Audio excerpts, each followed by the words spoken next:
ਬਿਕਰਮਜੀਤ ਨੂਰ ਦਾ novel ਹੈ ਚੁੰਨੀ ਦਾ ਪੱਲਾ।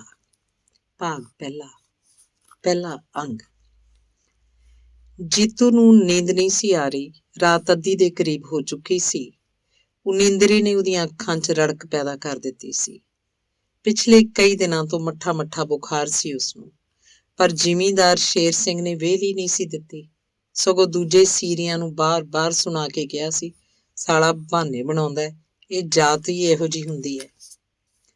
ਅੱਜ ਬੁਖਾਰ ਕੁਝ ਤੇਜ਼ ਸੀ। ਜੀਤੂ ਨੇ ਪਾਸਾ ਪਰਤਿਆ।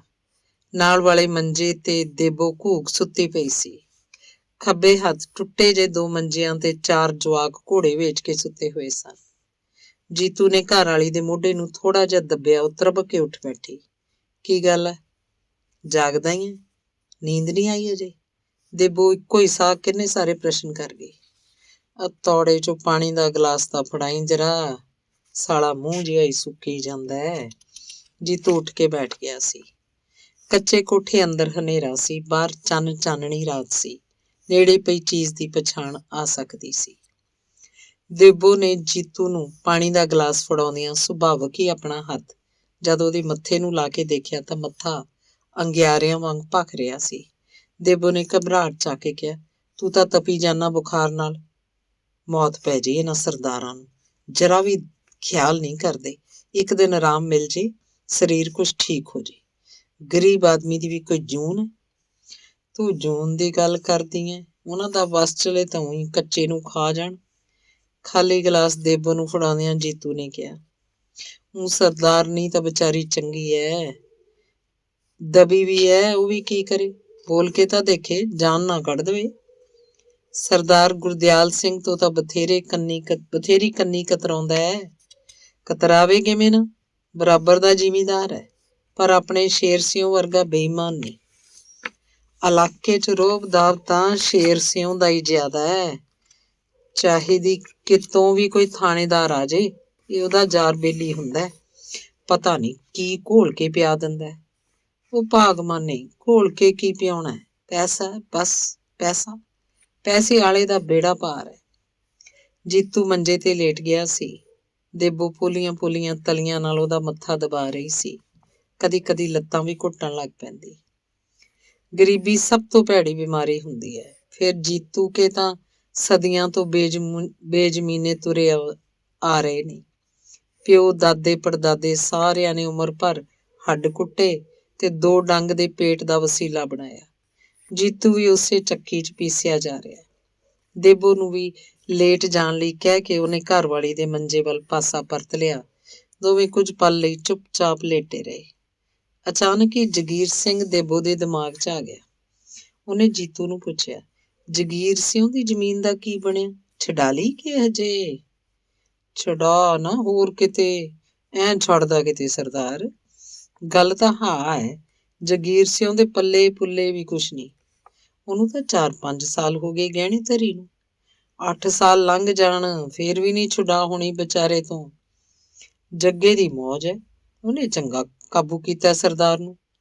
ਕਾਬੂ ਜੱਗੇ ਨੇ ਕੀ ਕਰਨਾ? ਉਹ ਤਾਂ ਵਿਚਾਰਾ ਆਪ ਗੁਲਾਮ ਹੈ ਬਾਦਸ਼ਾਹ ਦਾ। ਉਹ ਕਿਵੇਂ? ਉਹ ਸਰਦਾਰ ਉਹ ਤੋਂ ਸਾਰੇ ਪੁੱਠੇ ਸਿੱਧੇ ਕੰਮ ਕਰਵਾਉਂਦਾ ਹੈ, ਸ਼ਰਾਬ ਦਾ, ਫੀਮ ਦਾ, ਤੀਵੀਆਂ। ਕੁਝ ਸੋਚ ਕੇ ਜੀਤੂ ਨੇ ਗੱਲ ਅਧੂਰੀ ਛੱਡਤੀ। ਮਹਿਜ਼ ਦਿਲ ਹੌਲਾ ਕਰ ਲੈਣ ਦੇ ਉਦੇਸ਼ ਨਾਲ ਇਹਨਾਂ ਵਿਚਕਾਰ ਅਜਿਹੀ ਵਾਰਤਾਲਾਪ ਅਕਸਰ ਹੀ ਹੋ ਜਾਇਆ ਕਰਦੀ ਸੀ। ਇਹਨਾਂ ਦੇ ਪੁਰਖਿਆਂ ਵਿਚਕਾਰ ਅਜਿਹਾ ਤਾਂ ਕੀ ਸ਼ਾਇਦ ਕੁਝ ਵੀ ਨਾ ਬੋਲਿਆ ਜਾਂਦਾ ਰਿਹਾ ਹੋਵੇ।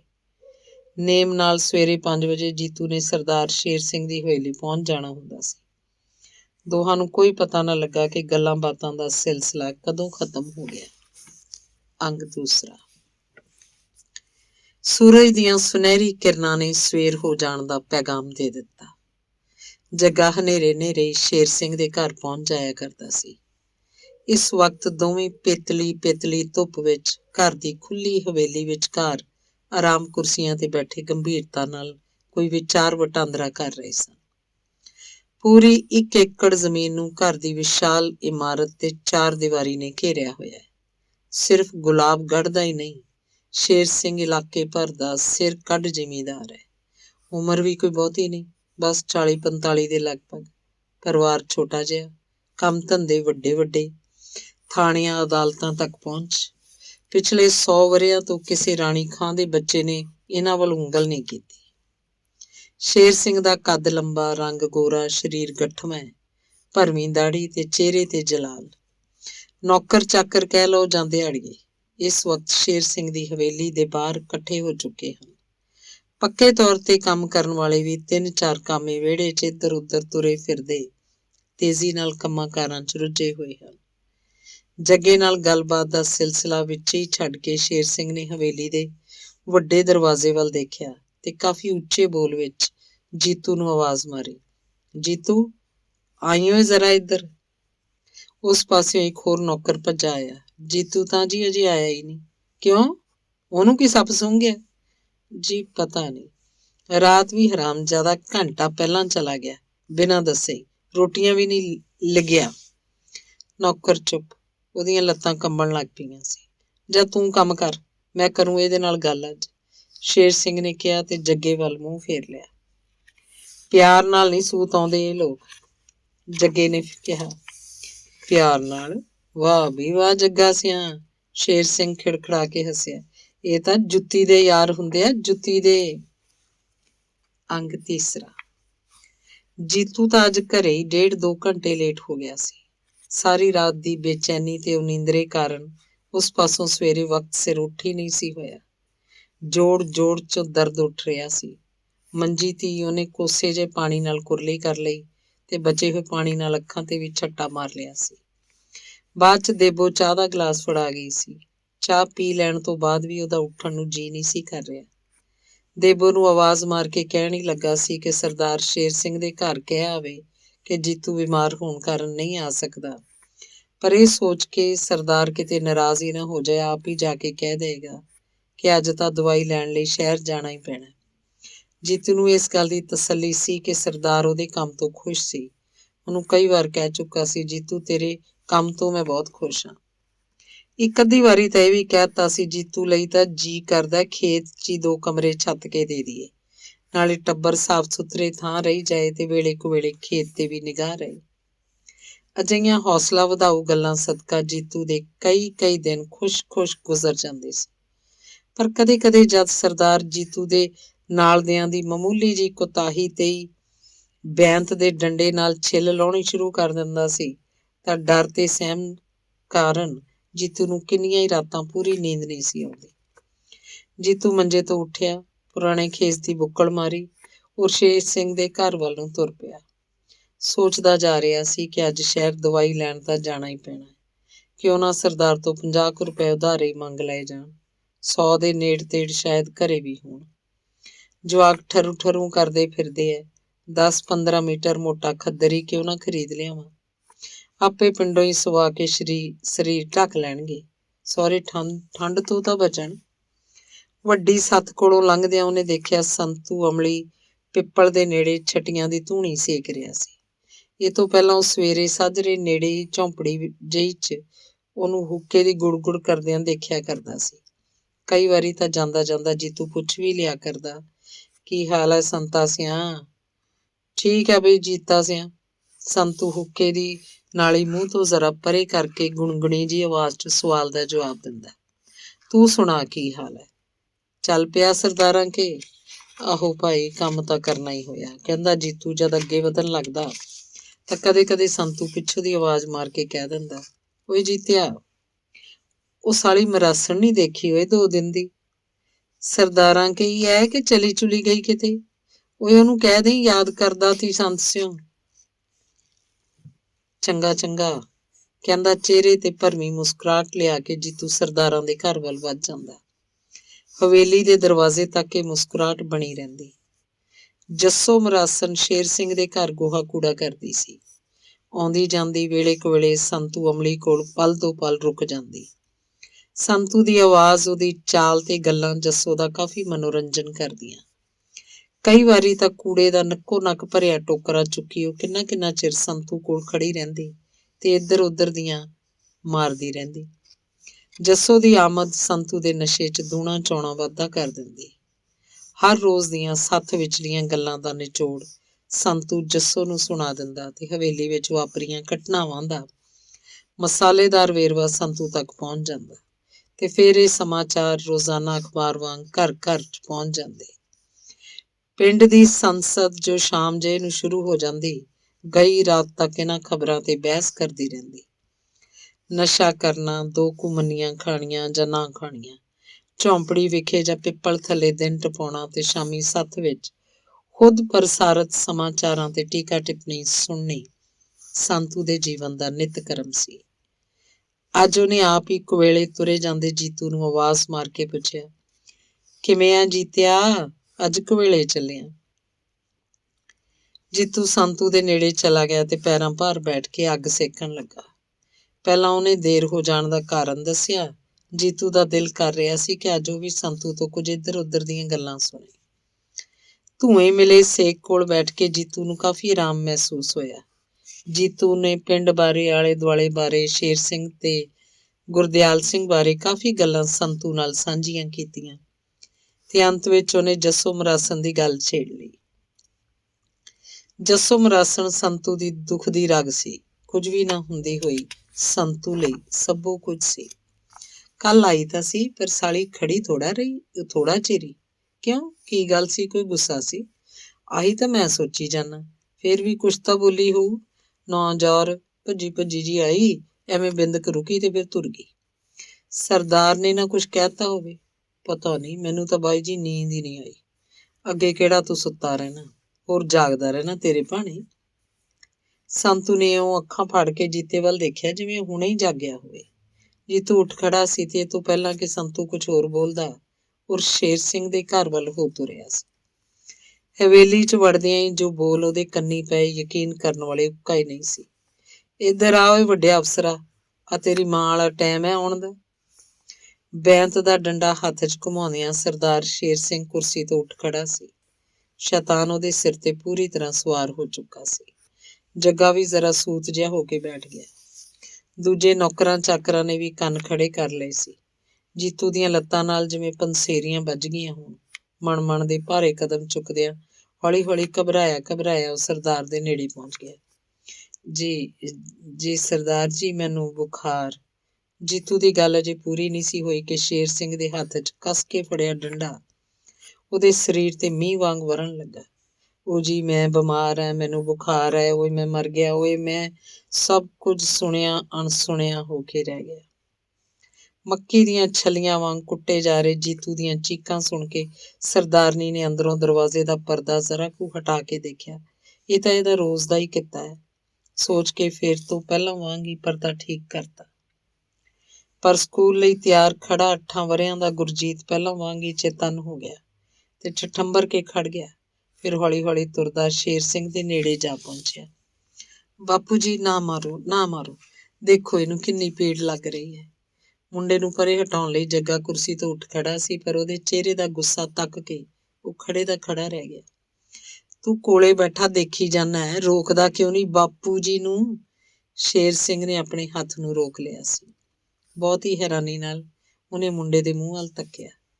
ਅਸਲੋਂ ਹੀ ਅਜੀਬ ਜਿਹੀ ਗੱਲ ਹੋ ਗਈ। ਇਹ ਤੋਂ ਪਹਿਲਾਂ ਅਜਿਹੀਆਂ ਵਾਰਦਾਤਾਂ ਵੇਖ ਕੇ ਮੁੰਡਾ ਸਹਿਮ ਜਾਇਆ ਕਰਦਾ ਸੀ। ਇੱਥੋਂ ਤੱਕ ਕਿ 1-2 ਵਾਰੀ ਤਾਂ ਰੋਣ ਵੀ ਲੱਗ ਪਿਆ ਸੀ, ਪਰ ਅੱਜ ਸ਼ੇਰ ਸਿੰਘ ਦੀ ਸਮਝ 'ਚ ਕੁਝ ਨਹੀਂ ਸੀ ਆ ਰਿਹਾ। ਜੱਗਾ ਵੀ ਹੈਰਾਨ ਜਿਹਾ ਖੜਾ ਸੀ। ਚੱਲ ਦਫਾ ਹੋ ਜਾ ਖੇਤ ਨੂੰ, ਪੁੰਜੇ ਬੈਠੇ ਜੀਤੂ ਨੂੰ ਸ਼ੇਰ ਸਿੰਘ ਨੇ ਕਿਹਾ। ਜੀਤੂ ਮਸਾਂ ਹੀ ਉੱਠਿਆ। ਖੇਸੀ ਸੰਭਾਲਦਾ ਹੌਲੀ ਹੌਲੀ ਲੰਗੜਾਉਂਦਾ ਹੋਇਆ ਤੁਰਦਾ ਹਵੇਲੀ ਦੇ ਵੱਡੇ ਦਰਵਾਜ਼ੇ ਵੱਲ ਚਲਾ ਗਿਆ। ਤੁਸੀਂ ਪੁੱਤਰ ਜੀ ਕਿਵੇਂ ਨਾਰਾਜ਼ ਹੋ ਗਏ? ਗੁਰਜੀਤ ਨੂੰ ਬਸਤੇ ਸਮੇਤ ਵੱਖੀਆਂ ਤੋਂ ਫੜ ਕੇ ਸਿਰ ਤੋਂ ਉੱਪਰ ਤੱਕ ਲਿਜਾਂਦਿਆਂ ਸ਼ੇਰ ਸਿੰਘ ਨੇ ਕਿਹਾ, ਨਾਲ ਹੀ ਮੁੰਡੇ ਦੀ ਖੱਬੀ ਗੱਲ ਵੀ ਚੁੰਮ ਲਈ। ਤੁਸੀਂ ਇੰਨਾ ਕਿਉਂ ਮਾਰਿਆ ਜੀਤੂ ਨੂੰ? ਮੁੰਡੇ ਦੇ ਚਿਹਰੇ ਤੇ ਲਾਲੀ ਸੀ, ਗੁੱਸੇ ਦੀ ਲਾਲੀ। ਹਾ ਹਾ, ਸ਼ੇਰ ਸਿੰਘ ਖੂਬ ਖਿੜਖੜਾ ਕੇ ਹੱਸਿਆ। ਇੰਨਾ? ਹਾ ਹਾ, ਬੇਟੇ ਅੱਜ ਤਾਂ ਮੈਂ ਕਿਹਾ ਹੀ ਕੁਛ ਨਹੀਂ। ਨਾਲੇ ਪੁੱਤਰ ਤੈਨੂੰ ਤਾਂ ਕੁਛ ਨਹੀਂ ਕਿਹਾ। ਇਹ ਹਰਾਮਜ਼ਾਦੇ ਤਾਂ ਇਉਂ ਹੀ ਸੂਤ ਆਉਂਦੇ ਐ, ਬਿੰਗੇ ਤਕਲੇ ਹੁੰਦੇ ਆ ਇਹ, ਜੁੱਤੀ ਨਾਲ ਹੀ ਸੂਤ ਆਉਂਦੇ ਆ। ਨਾਲੇ ਪੁੱਤਰ ਜੀ, ਕੱਲ ਨੂੰ ਤੁਸੀਂ ਵੀ ਤਾਂ। ਅਜੇ ਸ਼ੇਰ ਸਿੰਘ ਨੇ ਗੱਲ ਪੂਰੀ ਨਹੀਂ ਸੀ ਕੀਤੀ ਕਿ ਮੈਂ ਨਹੀਂ ਬੋਲਦਾ ਤੁਹਾਡੇ ਨਾਲ, ਜਾਓ, ਨਹੀਂ ਬੋਲਦਾ, ਕਹਿ ਕੇ ਗੁਰਜੀਤ ਆਪਣੇ ਪਿਤਾ ਦੀਆਂ ਬਾਹਾਂ ਵਿੱਚੋਂ ਨਿਕਲ ਕੇ ਦੌੜ ਗਿਆ। ਸ਼ੇਰ ਸਿੰਘ ਨੇ ਜੱਗੇ ਦੇ ਮੂੰਹ ਵੱਲ ਦੇਖਿਆ ਤੇ ਚੰਗਾ ਬਾਈ ਜੱਗਾ ਸਿਆਂ ਕਹਿ ਕੇ ਉੱਠ ਕੇ ਅੰਦਰ ਵੱਲ ਚਲਾ ਗਿਆ। ਅੰਗ ਚੌਥਾ। ਆਰਥਿਕ ਪੱਖੋਂ ਪਿੰਡ ਗੁਲਾਬਗੜ੍ਹ ਨੂੰ ਕਈ ਸ਼੍ਰੇਣੀਆਂ 'ਚ ਵੰਡਿਆ ਜਾ ਸਕਦਾ ਹੈ। ਇੱਕ, ਬਹੁਤ ਜ਼ਿਆਦਾ ਧਨ ਦੌਲਤ ਤੇ ਜ਼ਮੀਨ ਜਾਇਦਾਦ ਵਾਲੇ, ਜਿਵੇਂ ਕਿ ਸਰਦਾਰ ਸ਼ੇਰ ਸਿੰਘ। ਦੂਜੇ, ਦਰਮਿਆਨੇ ਤੋਂ ਥੋੜੇ ਜਿਹੇ ਉੱਪਰ ਦੇ ਦਰਜੇ ਦੇ, ਜਿਨ੍ਹਾਂ ਨੂੰ ਜ਼ਿਮੀਂਦਾਰਾਂ ਵਿੱਚ ਹੀ ਸ਼ੁਮਾਰ ਕੀਤਾ ਜਾ ਸਕਦਾ ਹੈ, ਜਿਵੇਂ ਕਿ ਸਰਦਾਰ ਗੁਰਦਿਆਲ ਸਿੰਘ। ਫਿਰ ਜੰਗੀਰ ਸਿੰਘ ਵਰਗੇ ਛੋਟੇ ਕਿਸਾਨ। ਇਹਨਾਂ ਤੋਂ ਬਾਅਦ ਸੀਰੀ, ਕਾਮੇ, ਦਿਹਾੜੀਏ ਤੇ ਮਜ਼ਦੂਰ ਆਦਿ। ਪਿੰਡ ਦੀਆਂ ਤੰਗ ਗਲੀਆਂ ਵਿੱਚੋਂ ਦੀ ਗੁਜ਼ਰਦਿਆਂ ਹੋਇਆਂ ਜਗੀਰ ਸਿੰਘ ਦੇ ਥੋੜੀ ਜਿਹੀ ਜਗ੍ਹਾ ਵਿੱਚ ਬਣੇ ਕੱਚੇ ਕੋਠੇ ਤੱਕ ਪਹੁੰਚਿਆ ਜਾ ਸਕਦਾ ਹੈ। ਆਰਥਿਕ ਪੱਖੋਂ ਪਛੜੇ ਹੋਣ ਤੇ ਛੋਟੀ ਕਿਰਸਾਨੀ ਦੀ ਜਿਉਂਦੀ ਜਾਗਦੀ ਮਿਸਾਲ ਵਿਰਸੇ 'ਚ ਮਿਲੀ ਗਰੀਬੀ। ਇਸ ਵਕਤ ਸਭ ਤੋਂ ਵੱਡਾ ਫਿਕਰ ਜੋ ਜੰਗੀਰ ਸਿੰਘ ਤੇ ਉਹਦੀ ਘਰਵਾਲੀ ਨੂੰ ਦਿਨ ਰਾਤ ਸਤਾਉਂਦਾ ਰਹਿੰਦਾ ਹੈ, ਉਹ ਹੈ ਜ਼ਮੀਨ ਨੂੰ ਆਰ ਜਾਂ ਪਾਰ ਕਰਨ ਦਾ ਫੈਸਲਾ ਜਾਂ ਬੰਦੋਬਸਤ ਕਰਨਾ। ਹੁਣ ਤਾਂ ਕੱਟਾ ਕੱਟੀ ਨਿਕਲ ਹੀ ਆਏ ਤਾਂ ਬਿਹਤਰ ਹੈ। ਮੁੱਦਤ ਹੋ ਗਈ ਹੈ। ਸ਼ੇਰ ਸਿੰਘ ਕੋਲ ਗਹਿਣੇ ਰੱਖਿਆਂ ਪੂਰੇ 8 ਸਾਲ ਹੋ ਗਏ। ਕਹਿਣ ਨੂੰ ਹੀ ਸੌਖੇ ਹੈ, ਉਂਝ ਬਹੁਤ ਹੀ ਤਕਲੀਫ ਦੇ ਗੁੰਜਾਇਸ਼ ਹੀ ਨਾ ਬਣੀ, ਨਹੀਂ ਤਾਂ ਕਦੋਂ ਦਾ ਨਾ ਛੁਡਾ ਲੈਂਦਾ। ਸਲਾਹ ਮਸ਼ਵਰਾ ਕਰਨ ਲਈ ਚੌਂਕੇ ਬੈਠੀ ਆਪਣੀ ਪਤਨੀ ਸੁਰਜੀਤ ਕੌਰ ਨੂੰ ਉਹਨੇ ਆਵਾਜ਼ ਮਾਰੀ, ਜ਼ਰਾ ਗੱਲ ਤਾਂ ਸੁਣੀ ਸੁਰਜੀਤ ਕੌਰੇ। ਕੀ ਗੱਲ ਹੈ ਹੁਣ, ਹੋਰ ਕੀ ਹੋ ਗਿਆ? ਸੁਰਜੀਤ ਕੌਰ ਜੰਗੀਰ ਸਿੰਘ ਦੇ ਨਾਲ ਵਾਲੀ ਮੰਜੀ ਤੇ ਚੁੰਨੀ ਦੀ ਬੁੱਕਲ ਨੂੰ ਠੀਕ ਕਰਦੀ ਹੋਈ ਆ ਬੈਠੇ। ਮੈਂ ਕਿਹਾ ਜ਼ਮੀਨ ਬਾਰੇ ਹੀ ਕੁਝ ਸੋਚੀਏ। ਸੋਚੀ ਜਾਂਦੇ ਆ 8 ਸਾਲਾਂ ਦੇ, ਕੁਝ ਕਰੀਏ ਵੀ, ਨਾਲੇ ਅੱਜ ਫੇਰ ਕਿੱਥੋਂ ਜ਼ਮੀਨ ਦਾ ਮੋਹ ਜਾਗ ਪਿਆ। ਸੁਰਜੀਤ ਕੌਰ ਤਾਂ ਜਿਵੇਂ ਖਿਜੀ ਪਈ ਸੀ, ਜਾਪਦਾ ਸੀ ਜਿਵੇਂ ਕਿਸੇ ਕਿਸਮ ਦਾ ਸਲਾਹ ਮਸ਼ਵਰਾ ਕਰਨ ਨੂੰ ਉਹਦਾ ਜੀਅ ਨਹੀਂ ਸੀ ਕਰ ਰਿਹਾ। ਉਹ ਮੈਂ ਕਹਿਣ ਲੱਗਾ ਸੀ ਉਹਦੇ ਕੋਲ ਜਾਏ ਆਉਂਦਾ, ਕੰਜਰ ਬੈਈ ਕਰ ਲਏ, ਕੋਈ ਹੋਰ ਕੰਮ ਧੰਦਾ ਕਰ ਲਈਏ, ਕੱਲ ਨੂੰ ਕਿਤੇ ਮੰਗ ਕੇ ਹੀ ਨਾ ਖਾਣਾ ਪੈ ਜੇ। ਜਗੀਰ ਸਿੰਘ ਵੀ ਸੱਚਾ ਸੀ, ਬਹੁਤ ਹੀ ਕਸੂਤਾ ਕੜਿੱਕੀ 'ਚ ਫਸਿਆ ਸੀ, ਨਾ ਇੱਧਰ ਦਾ ਨਾ ਉੱਧਰ ਦਾ, ਸੱਪ ਦੇ ਮੂੰਹ 'ਚ ਕੋੜ ਕਿਰਲੀ ਵਾਲੀ ਗੱਲ। ਪੁੱਛ ਲੈ ਜਾ ਕੇ, ਮੈਨੂੰ ਤਾਂ ਨਹੀਂ ਲੱਗਦਾ ਮੰਨ ਜੂ। ਕੁੱਤੇ ਦਾ ਵੱਢਿਆ ਸਰਦਾਰ ਕਿਹੜਾ ਭਲਾ ਮਾਨਸ ਹੈ। ਗੱਲ ਤਾਂ ਕਰਕੇ ਦੇਖ ਲਈਏ, ਕਿਤੇ ਮੂੰਹ 'ਚ ਤਾਂ ਨਹੀਂ ਪਾ ਲੂ। ਕਰ ਲਾ ਗੱਲ, ਮੈਂ ਕੋਈ ਰੋਕਦੀ ਤਾਂ ਨਹੀਂ।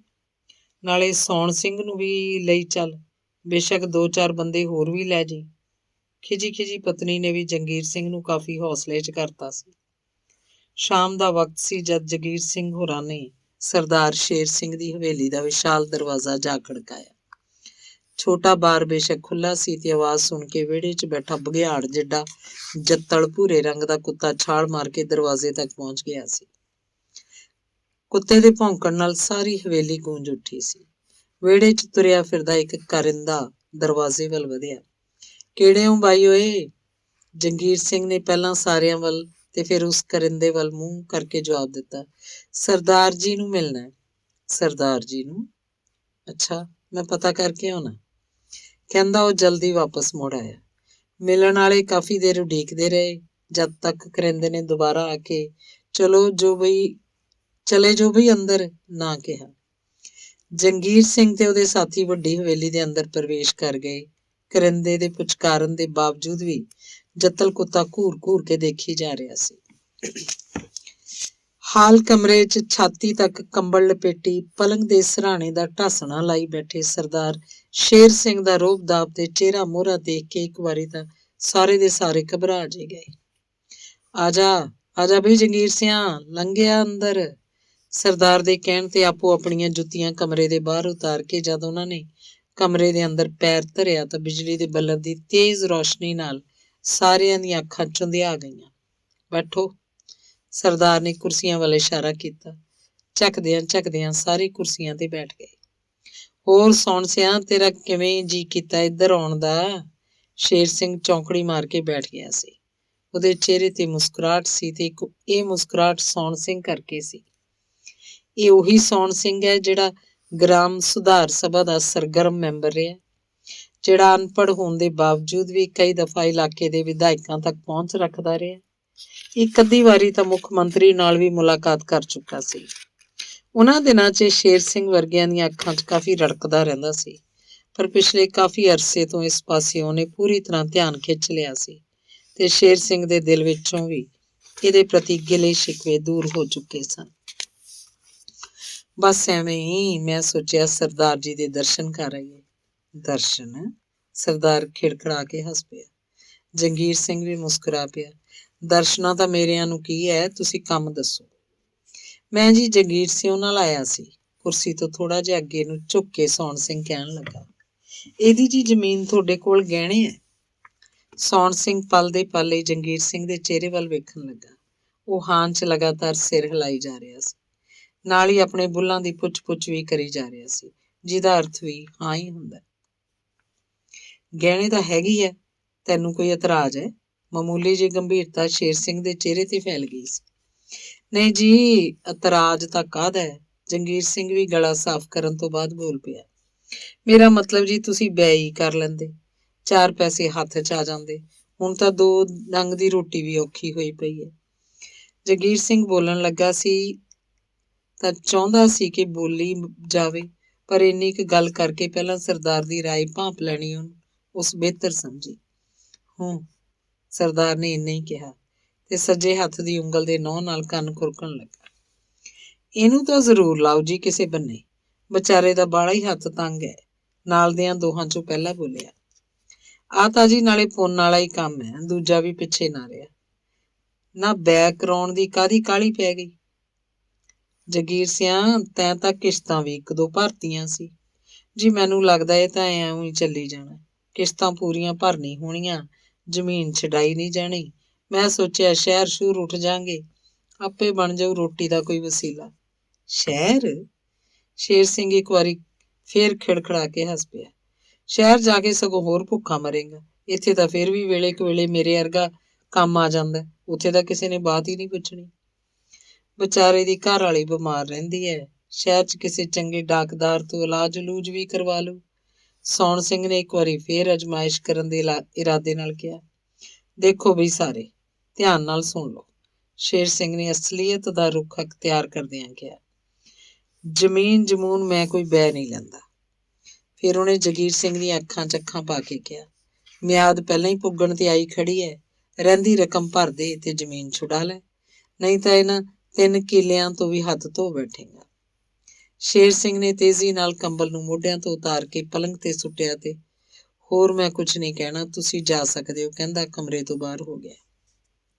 ਜਗੀਰ ਸਿੰਘ ਤੇ ਉਹਦੇ ਸਾਥੀਆਂ ਨੇ ਇੱਕ ਦੂਜੇ ਦੇ ਚਿਹਰੇ ਵੱਲ ਇਉਂ ਝਾਕਿਆ ਜਿਵੇਂ ਸਰਦਾਰ ਸ਼ੇਰ ਸਿੰਘ ਦੇ ਜਵਾਬ ਦੇ ਅਰਥਾਂ ਨੂੰ ਲੱਭ ਰਹੇ ਹੋਣ।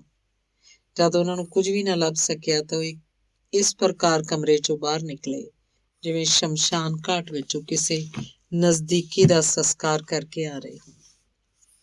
ਅੰਗ 5ਵਾਂ। ਅਗਲੇ ਦਿਨ ਸਵੇਰੇ ਸਵੇਰੇ ਜੱਸੋ ਮਰਾਸਣ ਤੇ ਸੰਤੂ ਅਮਲੀ ਦਾ ਆਹਮਣਾ ਸਾਹਮਣਾ ਹੋ ਗਿਆ।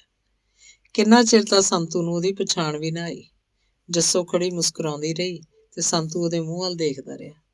ਫਿਰ ਇੱਕਦਮ ਹੀ ਚੀਕ ਕੱਢਣ ਵਾਂਗ ਬੋਲਿਆ, ਜੱਸੋ ਤੂੰ ਐ? ਧਰਮ ਨਾਲ ਲੈ, ਗੁਰੂ ਦੀ ਸਹੁੰ, ਤੇਰੀ ਤਾਂ ਪਛਾਣ ਹੀ ਨਹੀਂ ਆਈ। ਆਹੋ, ਹੁਣ ਤੈਨੂੰ ਸਾਡੀ ਪਛਾਣ ਕਾਹਦੀ ਆਉਣੀ ਹੈ? ਕੋਈ ਹੋਰ ਹੋਣੀ ਹੈ ਦਿਮਾਗ 'ਚ। ਤੈਥੋਂ ਬਗੈਰ ਨਹੀਂ ਕੋਈ ਵੜ ਸਕਦੀ ਮੇਰੇ ਦਿਮਾਗ 'ਚ, ਅਮਲੀ ਨੇ ਜ਼ਰਾ ਜਜ਼ਬਾਤੀ ਲਹਿਜੇ 'ਚ ਕਿਹਾ। ਪਹਿਲੀ ਗੱਲ ਤਾਂ ਤੈਨੂੰ ਦੇਖਿਆ ਨਹੀਂ ਕਈ ਦਿਨਾਂ ਤੋਂ, ਨਾਲੇ ਤੇਰੇ ਤੇ ਤਾਂ ਨਖਾਰ ਜਿਹਾ ਹੀ ਬਾਹਲਾ ਆ ਗਿਆ। ਕੀ ਗੱਲ ਆ? ਜੱਸੋ ਜ਼ੋਰ ਜ਼ੋਰ ਦੀ ਹੱਸਣ ਲੱਗੀ। ਸੰਤੂ ਨੇ ਜੱਸੋ ਦੀ ਵੀਣੀ ਨੂੰ ਕੱਸ ਕੇ ਫੜ ਲਿਆ ਸੀ। ਪੁੱਠੇ ਕਮਜ਼ੋਰ ਹੱਥ ਦੀਆਂ ਨਾੜਾਂ ਸੱਪਣੀਆਂ ਵਾਂਗ ਉੱਭਰ ਆਈਆਂ ਸਨ। ਆ ਬਹਿਨੇ ਆ ਕਿਤੇ 2 ਮਿੰਟ, ਨਾਲੇ ਸੁਣਾ ਕੋਈ ਨਵੀਂ ਤਾਜੀ। 2 ਕੁ ਕਦਮ ਪਾਸੇ ਹਟ ਕੇ ਸੰਤੂ ਖੁਦ ਵੀ ਬੈਠ ਗਿਆ ਤੇ ਨਾਲ ਜੱਸੋ ਨੂੰ ਵੀ ਬਹਾ ਲਿਆ। ਵੀਣੀ ਅਜੇ ਵੀ ਉਹਨੇ ਉਸੇ ਤਰ੍ਹਾਂ ਫੜੀ ਹੋਈ ਸੀ। ਕੀ ਹਾਲ ਆ ਤੁਹਾਡੇ ਬੱਬਰ ਸ਼ੇਰ ਦਾ?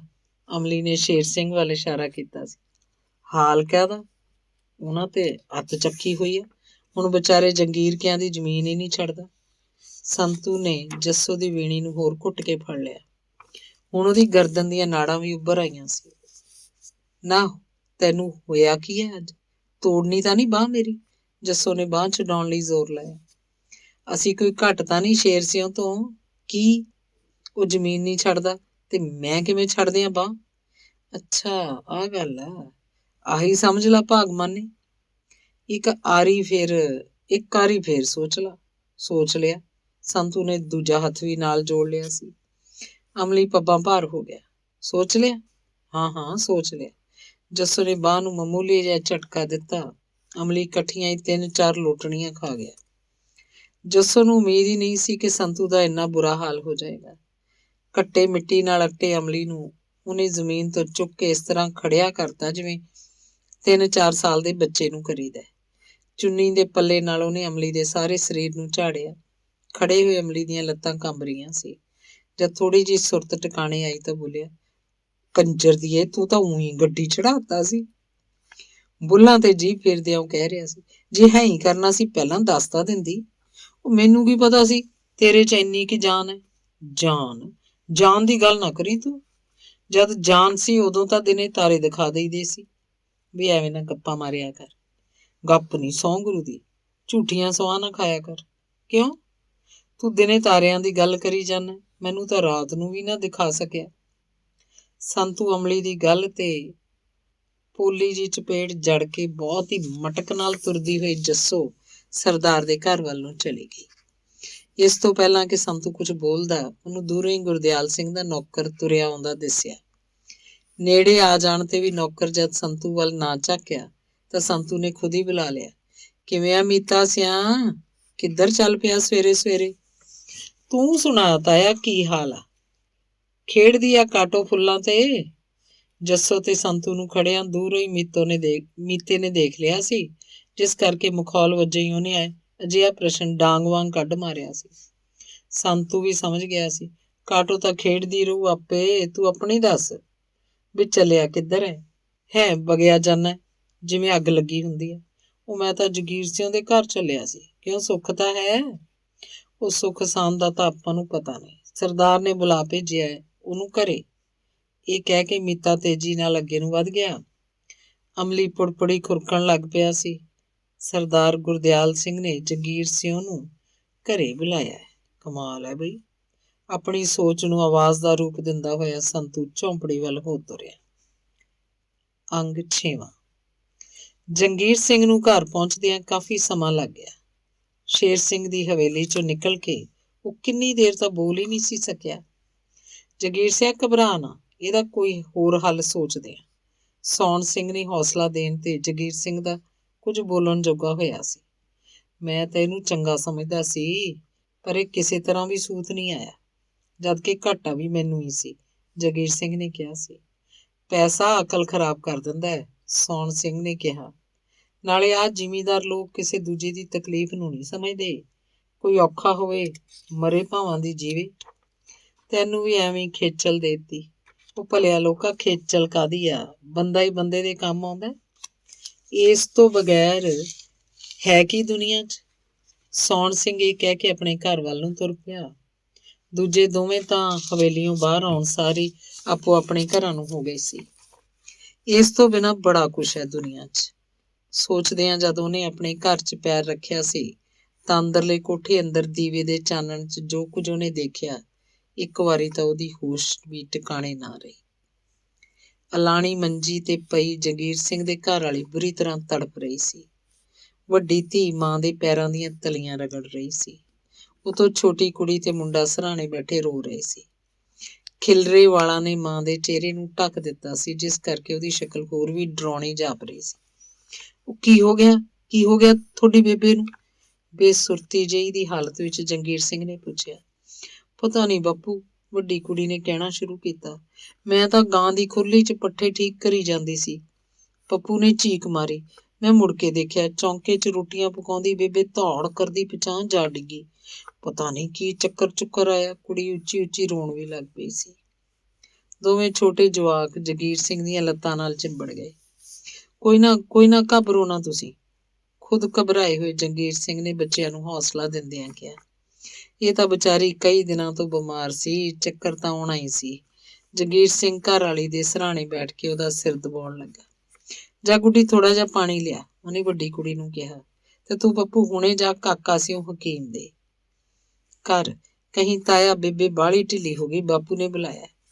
ਜੰਗੀਰ ਸਿੰਘ ਨੇ ਕੌਲੀ 'ਚ ਹੱਥ ਦੀਆਂ ਉਂਗਲਾਂ ਡੋਬ ਕੇ ਪਾਣੀ ਦੀਆਂ ਕੁਝ ਬੂੰਦਾਂ ਘਰ ਵਾਲੀ ਦੇ ਮੂੰਹ 'ਚ ਪਾਈਆਂ।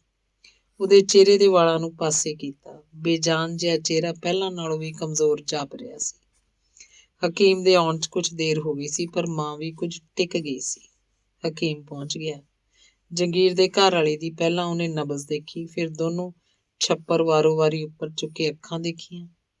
ਜੰਗੀਰ ਨਾਲੋਂ ਨਾਲ ਸਾਰਾ ਹਾਲ ਚਾਲ ਦੱਸਦਾ ਰਿਹਾ ਕਿ ਉਹ ਕਦੋਂ ਦੀ ਬਿਮਾਰ ਸੀ ਤੇ ਅੱਜ ਕੀ ਵਾਪਰਿਆ ਸੀ।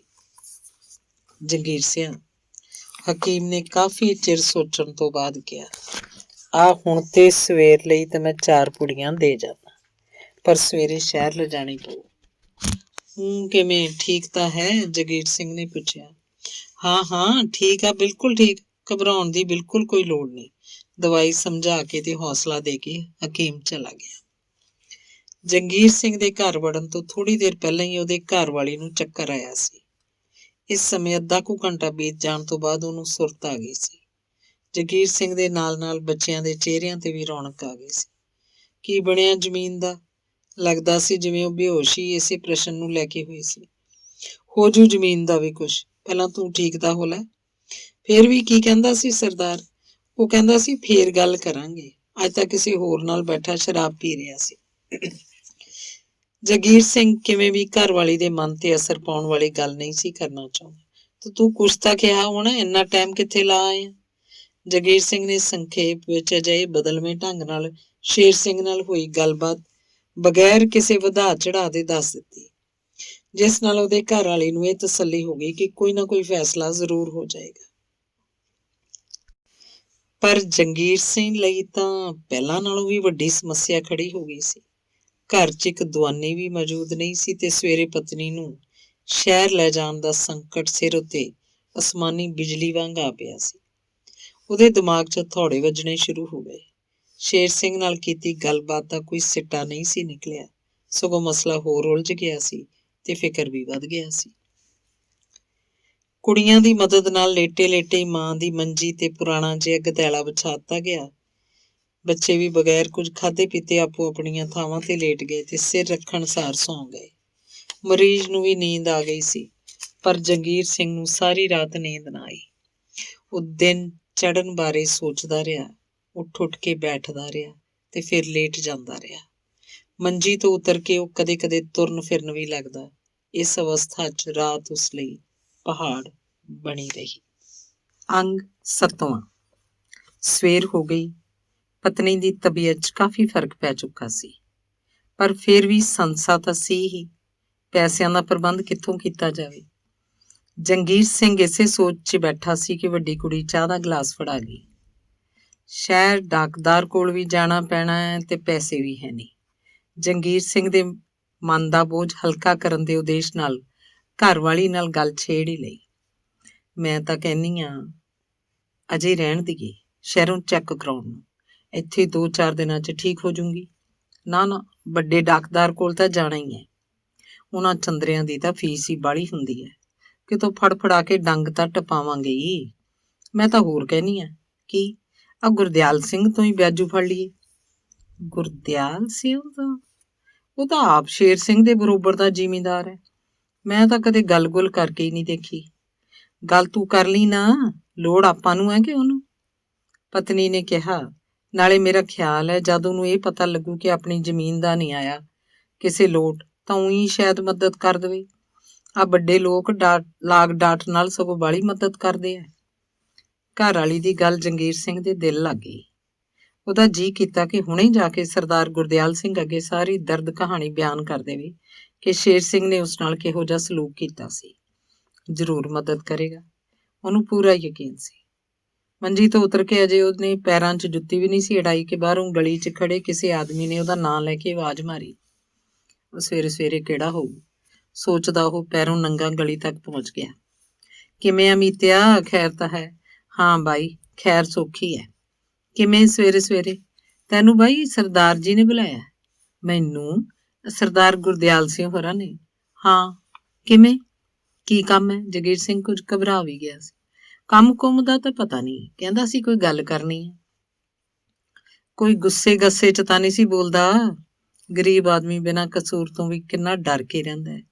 ਇਹ ਜੰਗੀਰ ਸਿੰਘ ਤੋਂ ਸਪਸ਼ਟ ਹੀ ਤਾਂ ਹੋ ਰਿਹਾ ਸੀ। ਨਾ ਬਾਈ, ਨਾਰਾਜ਼ ਕਾਹਨੂੰ? ਸਰਦਾਰ ਤਾਂ ਪੂਰਾ ਖੁਸ਼ ਸੀ। ਚੰਗਾ, ਫਿਰ ਜਾਏ ਆਉਣਾ ਹੁਣੇ।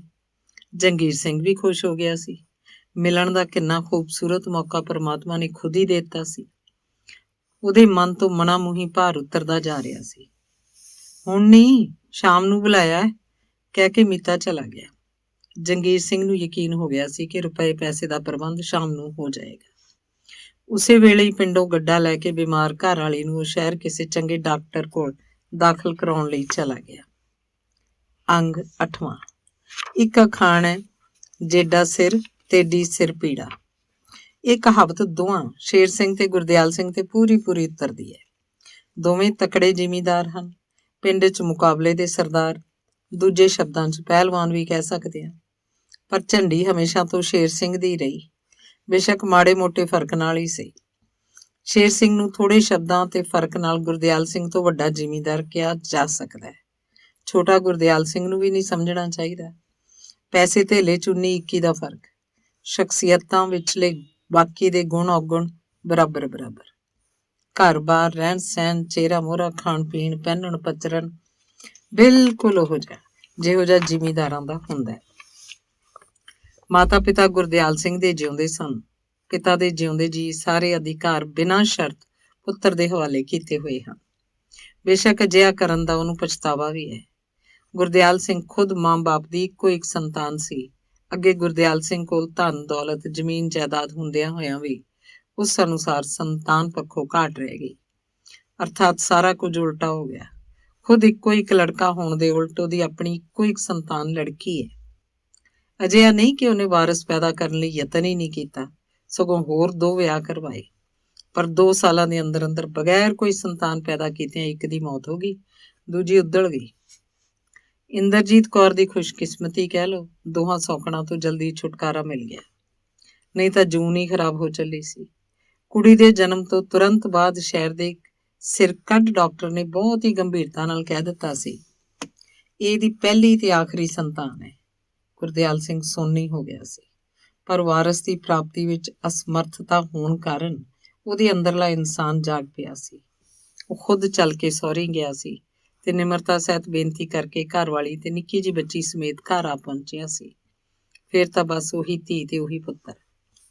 4-5 ਸਾਲ ਪਹਿਲਾਂ ਜਦ ਉਹਦੇ ਜ਼ਮੀਨ ਦੇ ਨਾਲ ਲੱਗਦੇ 3 ਕਿੱਲੇ ਜੰਗੀਰ ਸਿੰਘ ਤੋਂ ਸ਼ੇਰ ਸਿੰਘ ਨੇ ਗਹਿਣੇ ਧਰਾ ਲਏ ਸਨ, ਕੁਝ ਦਿਨਾਂ ਲਈ ਤਾਂ ਉਹਦੀ ਨੀਂਦ ਤੇ ਚੈਨ ਹਰਾਮ ਹੋ ਗਈ ਸੀ। ਸ਼ੇਰ ਸਿੰਘ ਤੋਂ ਇਸ ਗੱਲ ਦਾ ਬਦਲਾ ਲੈ ਕੇ ਰਹੇਗਾ, ਇਹ ਦ੍ਰਿੜ ਇਰਾਦਾ ਤਾਂ ਉਹਨੇ ਉਸੇ ਵਕਤ ਹੀ ਕਰ ਲਿਆ ਸੀ। ਪਰ ਕਿਸੇ ਸਮੇਂ ਜੰਗੀਰ ਸਿੰਘ ਨੂੰ ਜ਼ਰੂਰ ਟੱਕਰੇਗਾ। ਇਹ ਵੀ ਉਹਦੇ ਭਵਿੱਖ ਦੇ ਕਰਨ ਵਾਲੇ ਕੰਮਾਂ 'ਚ ਸ਼ਾਮਲ ਹੋ ਗਿਆ। ਜੰਗੀਰ ਸਿੰਘ ਨੂੰ ਵੀ ਇਸ ਗੱਲ ਦਾ ਪਤਾ ਲੱਗਾ ਸੀ, ਪਰ ਇਹ ਸੋਚ ਕੇ ਕਿ ਮਰਿਆ ਹੋਇਆ ਨੂੰ ਹੋਰ ਕੋਈ ਕੀ ਮਾਰ ਲਏਗਾ, ਪਰਮਾਤਮਾ ਸਭ ਦੀ ਰੱਖਿਆ ਕਰਨ ਵਾਲਾ ਨਿਸ਼ਚਿੰਤ ਹੋ ਗਿਆ ਸੀ। ਪਰ ਗੁਰਦਿਆਲ ਸਿੰਘ ਆਪਣੇ ਘਰੇਲੂ ਹਾਲਾਤਾਂ ਕਾਰਨ ਪਿਛਲਾ ਲੰਮਾ ਸਮਾਂ ਉਲਝਿਆ ਰਿਹਾ ਸੀ, ਇਸ ਲਈ ਇਸ ਪਾਸੇ ਦਾ ਧਿਆਨ ਰਹਿੰਦਿਆਂ ਹੋਇਆਂ ਵੀ ਕਿਸੇ ਗੱਲ ਨੂੰ ਅਮਲ 'ਚ ਲਿਆਉਣ ਤੋਂ ਅਸਮਰਥ ਰਿਹਾ ਸੀ।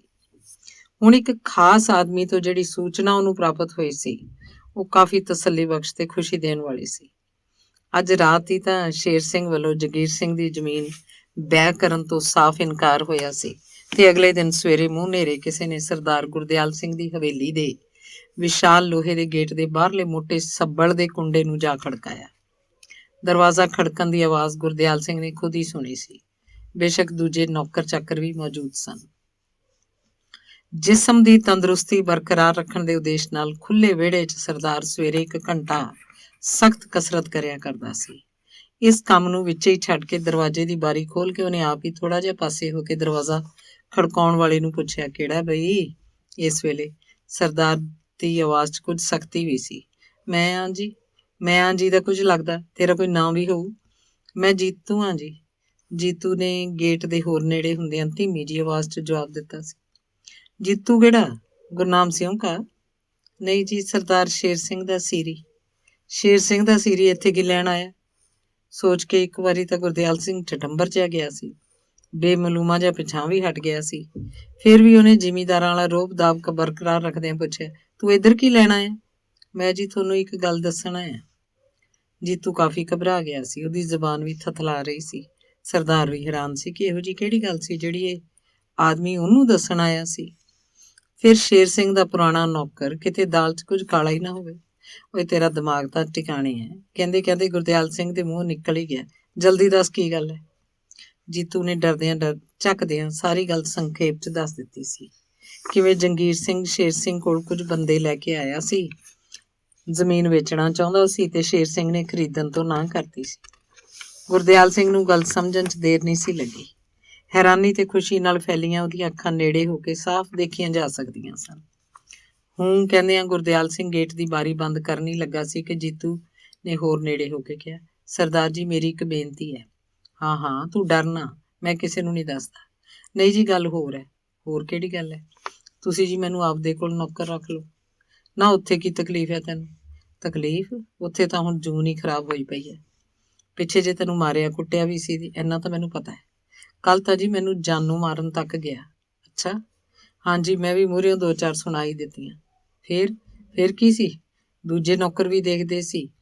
ਬੇਇੱਜ਼ਤੀ ਦਾ ਮਾਰਿਆ ਕੁੱਟਣੋਂ ਤਾਂ ਬਸ ਕਰ ਗਿਆ। ਜੀਤੂ ਨੇ ਗੱਲ ਜਾਰੀ ਰੱਖੀ, ਮੈਂ ਤਾਂ ਜੀ ਮੁੜ ਕੇ ਬਾਹਰ ਨਹੀਂ ਟੱਪਿਆ ਉਹਦਾ। ਤੂੰ ਤਾਂ ਬਾਹਲਾ ਹੀ ਪੁਰਾਣਾ ਆਦਮੀ ਸੀ ਉਹਦੇ ਘਰੇ। ਪਤਾ ਨਹੀਂ ਸਰਦਾਰ ਜੀ, ਹੁਣ ਤਾਂ ਵੱਢਣ ਨੂੰ ਪੈਂਦਾ ਹੈ। ਜੀਤੂ ਰੋਣ ਹਾਕਾ ਹੋ ਗਿਆ, ਮੈਂ ਜੀ ਪੱਗ ਧਰਦਾ ਤੁਹਾਡੇ ਪੈਰਾਂ 'ਚ, ਮੈਨੂੰ ਆਪਣੇ ਕੋਲ ਰੱਖ ਲਓ। ਗੁਰਦਿਆਲ ਸਿੰਘ ਹੱਸਣ ਲੱਗਾ ਸੀ। ਹੁਣ ਟੱਕਰੂ ਤੈਨੂੰ ਸ਼ੇਰ ਸਿਆਂ, ਦਿਮਾਗ 'ਚ ਲਿਆ ਕੇ ਉਹਨੇ ਆ ਜਾਈ ਕੱਲ ਸਵੇਰ ਤੋਂ ਜੀਤੂ ਨੂੰ ਕਹਿਤਾ ਸੀ। ਇਹਦੇ ਨਾਲ ਹੀ ਵਿਹੜੇ ਵੱਲ ਗਰਦਨ ਘੁਮਾ ਕੇ ਉਹ ਜਿਵੇਂ ਚੀਕ ਹੀ ਪਿਆ ਸੀ, ਮੀਤਿਆ ਇੱਧਰ ਆਈ। ਹਾਂਜੀ ਸਰਦਾਰ ਜੀ, ਮੀਤਾ ਭੱਜਿਆ ਹੀ ਆਇਆ ਸੀ। ਜਾ ਹੁਣੇ ਜੰਗੀਰ ਸਿੰਘ ਉਹਦੇ ਘਰ ਕਹਿ ਕੇ ਆ, ਮੈਨੂੰ ਅੱਜ ਸ਼ਾਮ ਨੂੰ ਘਰੇ ਮਿਲੇ। ਅੱਛਾ ਜੀ। ਹੁਣੇ ਗਿਆ ਤੇ ਮੀਤਾ ਦਰਵਾਜ਼ੇ ਤੋਂ ਬਾਹਰ ਹੋ ਗਿਆ ਸੀ। ਅੰਗ 9ਵਾਂ। ਸੂਰਜ ਡੁੱਬ ਚੁੱਕਾ ਸੀ, ਪਰ ਹਨੇਰੇ ਨੇ ਅਜੇ ਗੁਲਾਬਗੜ੍ਹ ਨੂੰ ਆਪਣੇ ਕਲਾਵੇ 'ਚ ਨਹੀਂ ਲਿਆ। ਜਦ ਜੰਗੀਰ ਸਿੰਘ ਨੇ ਸਰਦਾਰ ਗੁਰਦਿਆਲ ਸਿੰਘ ਦੀ ਹਵੇਲੀ ਦਾ ਬਾਰ ਜਾ ਖੜਕਾਇਆ। ਅੱਜ ਉਹ ਪਹਿਲਾਂ ਨਾਲੋਂ ਬਹੁਤ ਹੀ ਜ਼ਿਆਦਾ ਖੁਸ਼ ਸੀ ਤੇ 100% ਆਸਵੰਦ ਵੀ। ਗੁਰਦਿਆਲ ਸਿੰਘ ਵੀ ਜਿਵੇਂ ਉਸੇ ਨੂੰ ਹੀ ਉਡੀਕ ਰਿਹਾ ਸੀ। ਜੰਗੀਰ ਸਿੰਘ ਨੂੰ ਅੰਦਰ ਲਿਆਉਣ ਲਈ ਜੀਤੂ ਨੇ ਦਰਵਾਜ਼ਾ ਖੋਲ੍ਹਿਆ ਸੀ। ਹੈਰਾਨੀ ਦੀ ਅਵਸਥਾ 'ਚ ਉਹ ਜੀਤੂ ਦੇ ਪਿੱਛੇ ਪਿੱਛੇ ਤੁਰਿਆ ਗਿਆ। ਸਰਦਾਰ ਗੁਰਦਿਆਲ ਸਿੰਘ ਇੱਕ ਵਿਸ਼ਾਲ ਕਮਰੇ 'ਚ ਆਰਾਮ ਕੁਰਸੀ ਤੇ ਬੈਠਾ ਸੀ। ਕੁਝ ਭਾਰਾ ਸਰੀਰ ਤੇ ਉੱਚਾ ਲੰਮਾ ਕੱਦ ਕੁਰਸੀ ਤੇ ਬੈਠਾ ਪੂਰੀ ਤਰ੍ਹਾਂ ਜੱਚ ਰਿਹਾ ਸੀ। ਜੰਗੀਰ ਸਿੰਘ ਦੁਆਰਾ ਅੰਦਰ ਪੈਰ ਧਰਦੇ ਹੀ ਉਹਨੇ ਕਿਹਾ, ਆ ਵੀ ਜੰਗੀਰ ਸਿਆਂ, ਮੈਂ ਤੈਨੂੰ ਹੀ ਉਡੀਕ ਰਿਹਾ ਸੀ। ਸਤਿ ਸ੍ਰੀ ਅਕਾਲ ਜੀ ਸਰਦਾਰ ਸਾਹਿਬ। ਜੰਗੀਰ ਸਿੰਘ ਨੇ ਦੋਵੇਂ ਹੱਥ ਜੋੜ ਦਿੱਤੇ ਸਨ। ਸਤਿ ਸ੍ਰੀ ਅਕਾਲ ਭਾਈ, ਗੁਰਦਿਆਲ ਸਿੰਘ ਨੇ ਕਿਹਾ ਤੇ ਜੰਗੀਰ ਸਿੰਘ ਨੂੰ ਬੈਠਣ ਦਾ ਇਸ਼ਾਰਾ ਵੀ ਕਰ ਦਿੱਤਾ। ਗੁਰਦਿਆਲ ਸਿੰਘ ਨੇ ਕਹਿਣਾ ਸ਼ੁਰੂ ਕੀਤਾ, ਸੁਣਿਆ ਤੂੰ ਸ਼ੇਰ ਸਿੰਘ ਕੋਲੇ ਗਿਆ ਸੀ? ਹਾਂਜੀ। ਜ਼ਮੀਨ ਵੇਚ ਦੇਣ ਦੀ ਵੀ ਗੱਲ ਕੀਤੀ ਸੀ? ਹਾਂਜੀ ਹਾਂਜੀ। ਫੇਰ? ਉਹ ਤਾਂ ਜੀ ਗੱਲ ਨੂੰ ਕਿਸੇ ਪਾਸੇ ਨਹੀਂ ਲਾਉਂਦਾ। ਉਹਨੇ ਤਾਂ ਜੀ ਨਾਂਹ ਕਰਤੀ ਜ਼ਮੀਨ ਖਰੀਦਣ ਤੋਂ। ਕਿਸ਼ਤਾਂ ਵਾਲੀ ਗੱਲ ਉਹਨੇ ਖਾਸ ਤੌਰ ਤੇ ਦੱਸੀ। ਗਹਿਣੇ ਦੀ ਮਿਆਦ ਪੂਰੀ ਹੋ ਜਾਣ ਤੱਕ ਜੰਗੀਰ ਸਿੰਘ ਪੂਰੇ ਪੈਸਿਆਂ ਦਾ ਇੰਤਜ਼ਾਮ ਨਹੀਂ ਸੀ ਕਰ ਸਕਿਆ। ਸ਼ੇਰ ਸਿੰਘ ਨੇ ਉਹਨੂੰ ਕਿਸ਼ਤਾਂ 'ਚ ਪੈਸੇ ਮੋੜਨ ਲਈ ਵਰਗਲਾ ਲਿਆ ਸੀ, ਜੋ ਕਿ ਬੇਸ਼ੱਕ ਦਰੁਸਤ ਵੀ ਨਹੀਂ ਸੀ। ਕਿਸ਼ਤ ਵੀ ਜਾਣਬੁੱਝ ਕੇ ਥੋੜ੍ਹੀ ਰਖਵਾਈ ਸੀ, ਮਤਲਬ ਇਹ ਕਿ ਰੁਪਏ ਕਦੇ ਵੀ ਨਾ ਉਤਰ ਸਕਣ। ਮਿਆਦ ਪੁੱਗ ਜਾਣ ਤੋਂ ਬਾਅਦ ਤਾਂ ਵਿਆਜ ਵੀ ਪੈਣੀ ਸ਼ੁਰੂ ਹੋ ਚੁੱਕੀ ਸੀ। ਤੂੰ ਕੀ ਚਾਹੁੰਦਾ? ਸਾਰੀ ਕਹਾਣੀ ਸੁਣ ਲੈਣ ਤੋਂ ਬਾਅਦ ਗੁਰਦਿਆਲ ਸਿੰਘ ਨੇ ਸਵਾਲ ਕੀਤਾ। ਮੈਂ ਤਾਂ ਜੀ ਵੇਚਣੀ ਚਾਹੁੰਦਾ। ਜੇਕਰ ਤੇਰੀ ਤੰਗੀ ਤੁਰਸ਼ੀ ਵੀ ਦੂਰ ਕਰ ਦਈਏ ਤੇ ਜ਼ਮੀਨ ਵੀ ਬਚਾ ਦਈਏ ਫੇਰ ਤਾਂ ਸਰਦਾਰ ਜੀ ਬਹੁਤ ਹੀ ਖੁਸ਼ੀ ਦੀ ਗੱਲ ਆ। ਜੰਗੀਰ ਸਿੰਘ ਦਾ ਚਿਹਰਾ ਖਿੜ ਪੁੜ ਗਿਆ। ਬਗੈਰ ਕੁਝ ਕਹੇ ਹੀ ਉਹਨੂੰ ਸਭ ਕੁਝ ਪ੍ਰਾਪਤ ਹੋਣ ਲੱਗਾ ਸੀ। ਉਹਦਾ ਖੁਸ਼ ਹੋਣਾ ਸੁਭਾਵਿਕ ਹੀ ਸੀ। ਇੱਧਰ ਗੁਰਦਿਆਲ ਸਿੰਘ ਦੇ ਦਿਲ 'ਚ ਗੁੱਸਾ ਤਾਂ ਬਹੁਤ ਸੀ ਤੇ ਇੱਕ ਵਾਰੀ ਜਤਾਉਣ ਵੀ ਲੱਗਾ ਸੀ ਕਿ ਜੰਗੀਰ ਸਿੰਘ ਦੀ ਜ਼ਮੀਨ ਗੁਰਦਿਆਲ ਸਿੰਘ ਦੀ ਜ਼ਮੀਨ ਨਾਲ ਲੱਗਦੀ ਸੀ। ਉਹਨੇ ਗਹਿਣੇ ਸ਼ੇਰ ਸਿੰਘ ਕੋਲ ਕਿਉਂ ਰੱਖੀ? ਪਰ ਸਵਾਰਥ ਤਾਂ ਆਖਰ ਸਵਾਰਥ ਹੀ ਹੁੰਦਾ, ਜਿਹਦੇ ਅਰਥ ਬਦਲ ਨਹੀਂ ਸਕਦੇ। ਨਾਲੇ ਸ਼ੇਰ ਸਿੰਘ ਦੇ ਮੂੰਹ ਤੇ ਕਰਾਰਾ ਥੱਪੜ ਵੀ ਤਾਂ ਵੱਜਣ ਲੱਗਾ ਸੀ। ਜੀਤੂ ਦੇ ਆਉਣ ਨਾਲ ਚਪੇੜ ਪਹਿਲਾਂ ਹੀ ਲੱਗ ਚੁੱਕੀ ਸੀ। ਗੁਰਦਿਆਲ ਸਿੰਘ ਇਸ ਵੇਲੇ ਦੱਬੇ ਹੋਏ ਮੁਰਦਿਆਂ ਨੂੰ ਖੇੜ ਕੇ ਵਕਤ ਖਰਾਬ ਨਹੀਂ ਸੀ ਕਰਨਾ ਚਾਹੁੰਦਾ।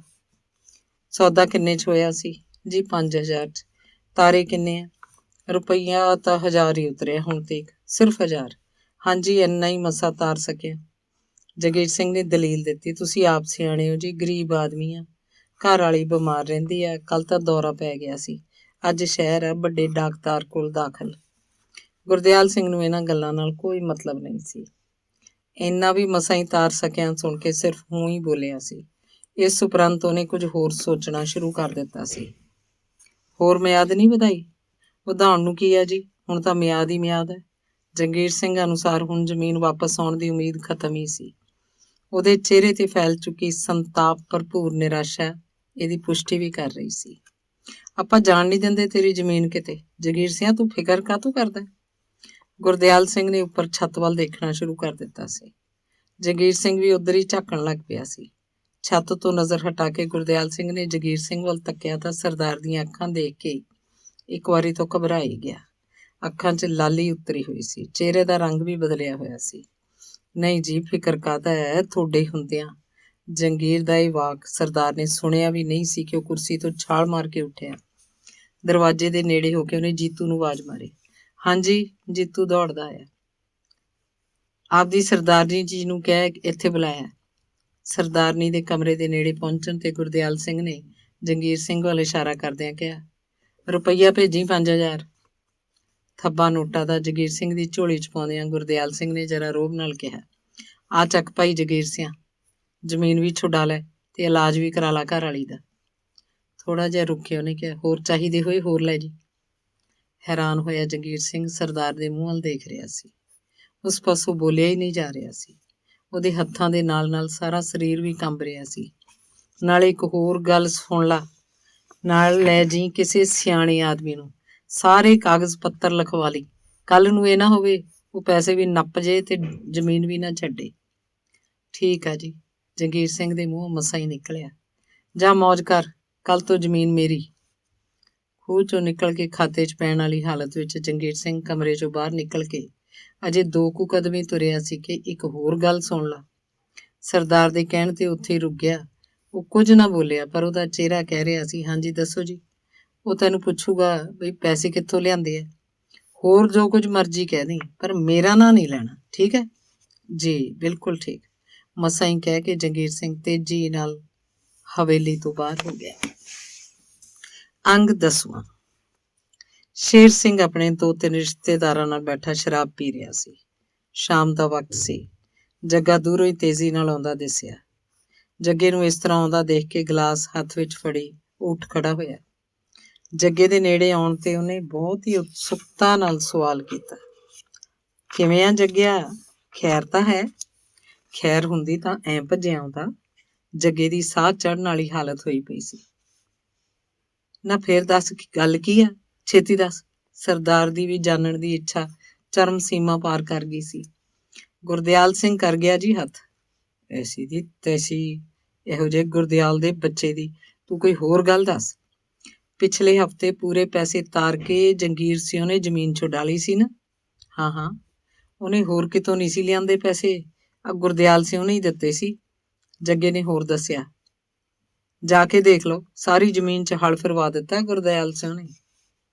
ਸ਼ਰਾਬ ਦਾ ਭਰਿਆ ਕੱਚ ਦਾ ਗਲਾਸ ਸ਼ੇਰ ਸਿੰਘ ਦੇ ਹੱਥੋਂ ਨਿਕਲ ਕੇ ਪੱਕੇ ਫਰਸ਼ ਤੇ ਡਿੱਗਾ ਤੇ ਟੁਕੜੇ ਟੁਕੜੇ ਹੋ ਗਿਆ।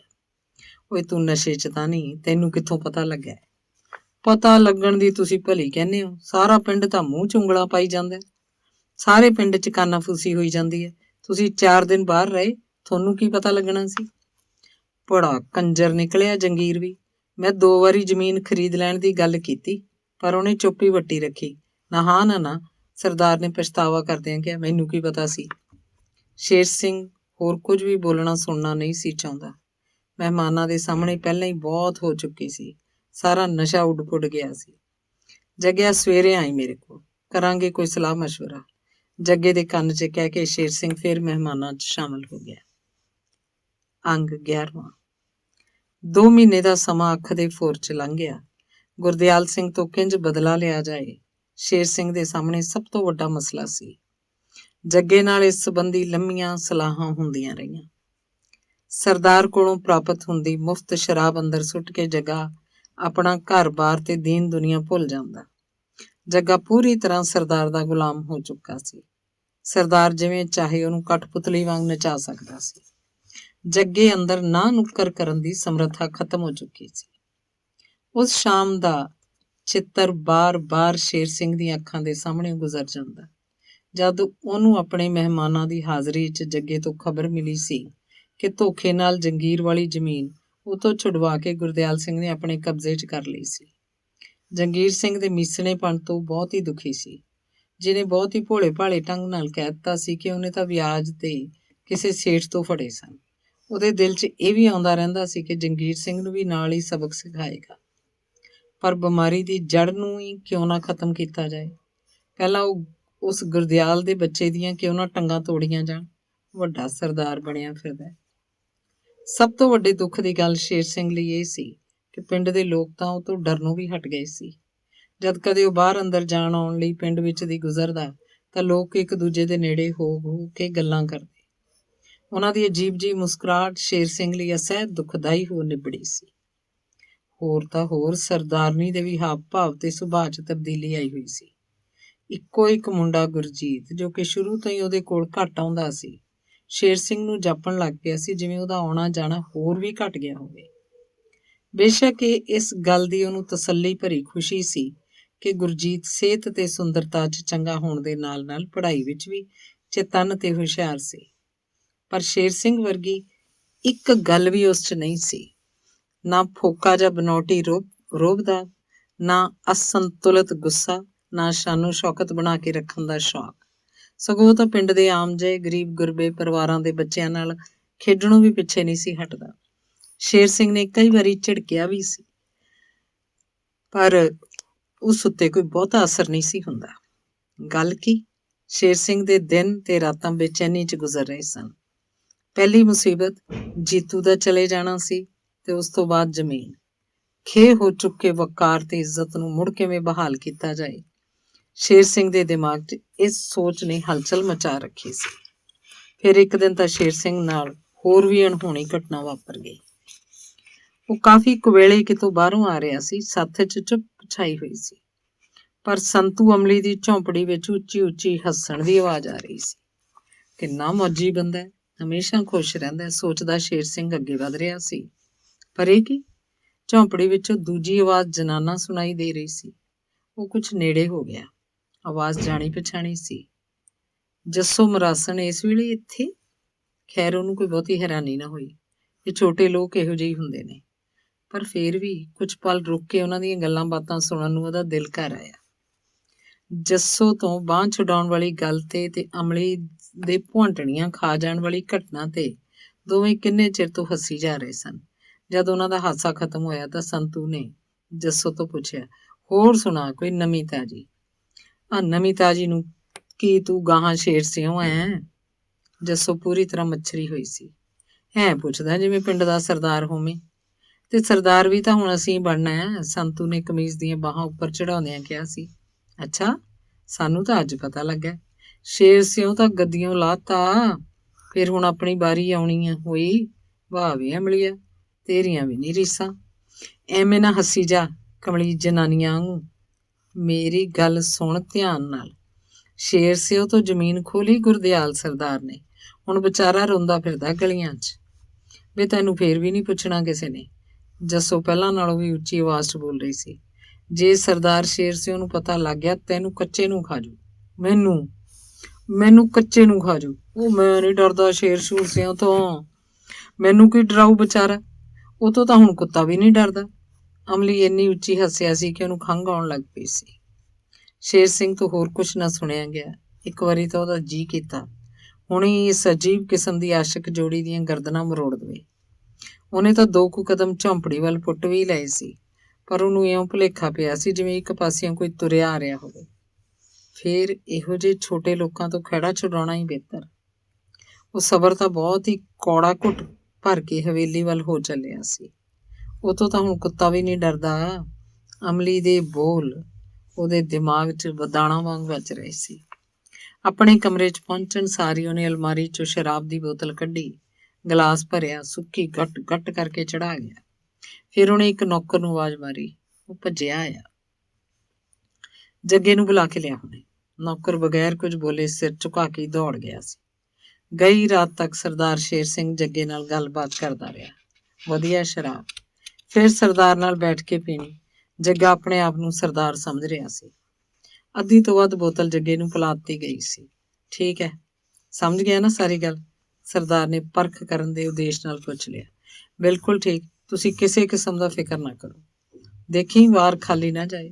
ਉਹ ਜੱਗਾ ਕੋਈ ਕੱਚੀਆਂ ਗੋਲੀਆਂ ਨਹੀਂ ਖੇਡਿਆ ਹੋਇਆ। ਉਹ ਇੰਨਾ ਤਾਂ ਮੈਨੂੰ ਵੀ ਯਕੀਨ ਹੈ ਜੱਗੇ ਜੱਟ ਤੇ। ਤੁਸੀਂ ਜੀ ਪਰਵਾਹ ਨਾ ਮੰਨੋ। ਸ਼ੇਰਾ ਕੰਮ ਇਉਂ ਸਿਰੇ ਲਾਉਣਾ ਕਿ ਸੱਪ ਵੀ ਮਰ ਜੇ ਤੇ ਲਾਠੀ ਵੀ ਬਚ ਜਾਏ। ਇਉਂ ਹੀ ਹੋ। ਜੱਗਾ ਪੂਰੇ ਹੌਸਲੇ 'ਚ ਸੀ। ਆਹ ਹਥਿਆਰ ਲਕੋ ਲਾ। ਸਰਦਾਰ ਨੇ ਇੱਕ ਵਾਢਾਕਾਰੀ ਤੇਜ਼ ਧਾਰ ਚਾਕੂ ਜੱਗੇ ਦੇ ਹਵਾਲੇ ਕਰਦਿਆਂ ਕਿਹਾ। ਜੀ ਲਿਆਓ। ਜੱਗਾ ਜਾਣ ਲਈ ਤਿਆਰ ਹੋ ਗਿਆ। ਇੱਕ ਮਿੰਟ ਠਹਿਰ। ਸਰਦਾਰ ਉੱਠ ਕੇ ਅਲਮਾਰੀ ਦੇ ਕੋਲ ਚਲਾ ਗਿਆ ਤੇ ਇੱਕ ਪੂਰੀ ਬੋਤਲ ਕੱਢ ਲਿਆਇਆ। ਬੋਤਲ ਜੱਗੇ ਨੂੰ ਫੜਾਉਂਦਿਆਂ ਜ਼ਰਾ ਤਾੜ ਨਾ ਭਰੇ ਲਹਿਜ਼ੇ 'ਚ ਕਿਹਾ, ਆਹ ਫੜ, ਕੰਮ ਪੂਰਾ ਕਰਨ ਤੋਂ ਪਹਿਲਾਂ ਦੀ ਖੁਰਾਕ। ਸਰਦਾਰ ਨੇ ਮੁਸਕਰਾਉਂਦਿਆਂ ਹੋਇਆ ਕਿਹਾ, ਸਾਰੀ ਦੀ ਸਾਰੀ ਪਹਿਲਾਂ ਹੀ ਨਾ ਟੱਪ ਜੀ, ਨਾਲੇ ਕੰਮ ਪੂਰਾ ਹੋਣ ਤੇ ਹੋਰ ਇਨਾਮ ਵੀ ਮਿਲੂਗਾ। ਅੰਗ 12ਵਾਂ।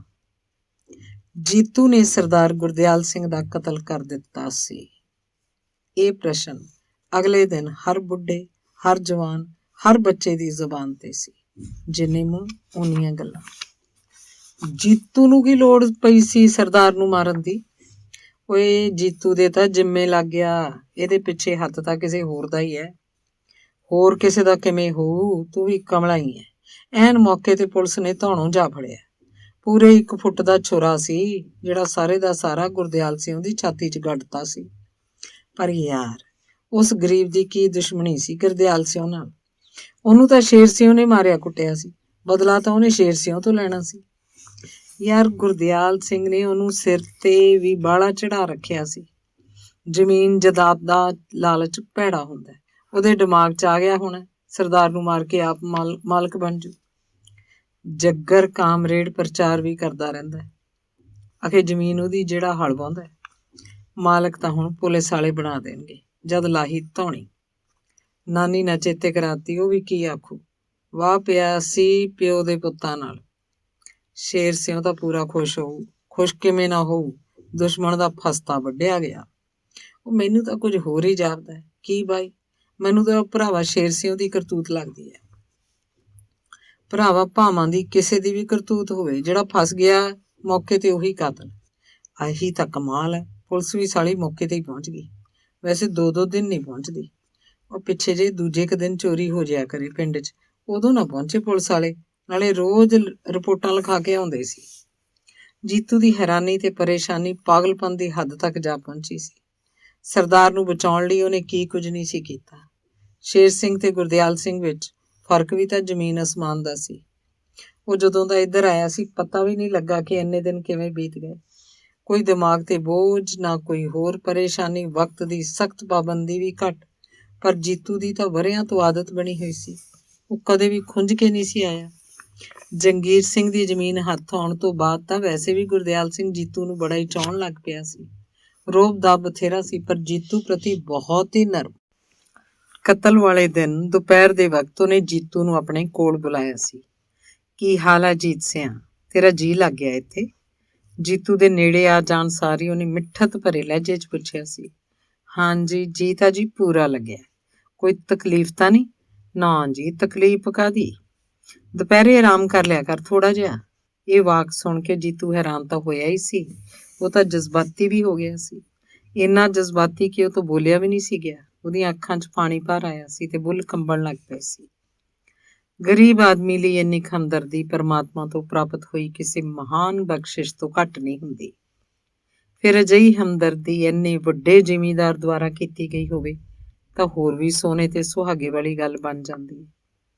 ਵੈਸੇ ਅਮੀਰ ਲੋਕਾਂ 'ਚ ਹਮਦਰਦੀ ਵਿੱਚ ਕਈ ਤਰ੍ਹਾਂ ਦੇ ਸਵਾਰਥਾਂ ਦੇ ਛੁਪੇ ਹੋਣ ਦੀ ਅਕਸਰ ਹੀ ਸੰਭਾਵਨਾ ਹੁੰਦੀ ਹੈ, ਪਰ ਗਰੀਬ ਆਦਮੀ ਅਜਿਹੀਆਂ ਸੰਭਾਵਨਾਵਾਂ ਨਾਲ ਕਦੇ ਕੋਈ ਤਾਲੁਕ ਨਹੀਂ ਰੱਖਿਆ ਕਰਦੇ। ਗਰੀਬ ਆਦਮੀ ਕਦੇ ਇੰਨੀ ਡੂੰਘਾਈ 'ਚ ਸੋਚਦਾ ਵੀ ਨਹੀਂ ਹੁੰਦਾ। ਸ਼ਹਿਰ ਦੀ ਕੁਤਵਾਲੀ ਵਿੱਚ ਨਜ਼ਰਬੰਦ ਜੀਤੂ ਖਿਆਲਾਂ ਦੇ ਵਹਿਣ 'ਚ ਪਿਆ ਰੁੜਿਆ ਜਾ ਰਿਹਾ ਸੀ। ਇਹ ਅਚਾਨਕ ਹੀ ਵਾਪਰ ਗਿਆ। ਅਜਿਹਾ ਕੁਝ ਹੋ ਜਾਣ ਦੀ ਤਾਂ ਉਹਨੂੰ ਸੁਪਨੇ 'ਚ ਵੀ ਉਮੀਦ ਨਹੀਂ ਸੀ। ਸਰਦਾਰ ਗੁਰਦਿਆਲ ਸਿੰਘ ਦੇ ਕਾਤਲ ਨੇ ਬੇਸ਼ੱਕ ਮੂੰਹ ਸਿਰ ਲਪੇਟਿਆ ਹੋਇਆ ਸੀ। ਉਹਨੇ ਛੁਰੇ ਦਾ ਵਾਰ ਵੀ ਬੜੇ ਕਸੂਤੇ ਤੇ ਅਜੀਬ ਢੰਗ ਨਾਲ ਕੀਤਾ ਸੀ। ਸਰਦਾਰ ਨੂੰ ਬਿਲਕੁਲ ਹੀ ਸੰਭਲਣ ਨਹੀਂ ਸੀ ਦਿੱਤਾ, ਪਰ ਸਰਦਾਰ ਹੋਰਾਂ ਨੇ ਵਾਰ ਰੋਕਿਆ ਜ਼ਰੂਰ ਸੀ। ਦਿਨ ਛਿਪ ਜਾਣ ਦੇ ਬਾਵਜੂਦ ਵੀ ਅਜੇ ਹਨੇਰਾ ਇੰਨਾ ਨਹੀਂ ਸੀ ਫੈਲਿਆ ਕਿ ਆਦਮੀ ਦੀ ਪਛਾਣ ਹੀ ਨਾ ਆ ਸਕੇ। ਸਰਦਾਰ ਦੁਆਰਾ ਵਾਰ ਰੋਕਣ ਅਥਵਾ ਹੱਥੋਂ ਪਾਈ ਹੋਣ ਦੀ ਨੌਬਤ ਤੱਕ ਗੱਲ ਪਹੁੰਚ ਜਾਣ ਕਰਕੇ ਮੁੰਡਾਸਾ ਕਾਤਲ ਦੇ ਮੂੰਹ ਤੋਂ ਲੈ ਗਿਆ ਸੀ। ਓਏ ਜੱਗੂ, ਜੱਗੂ ਕੁੱਤਿਆ, ਆ ਕੀ ਕਰਨ ਲੱਗਾ?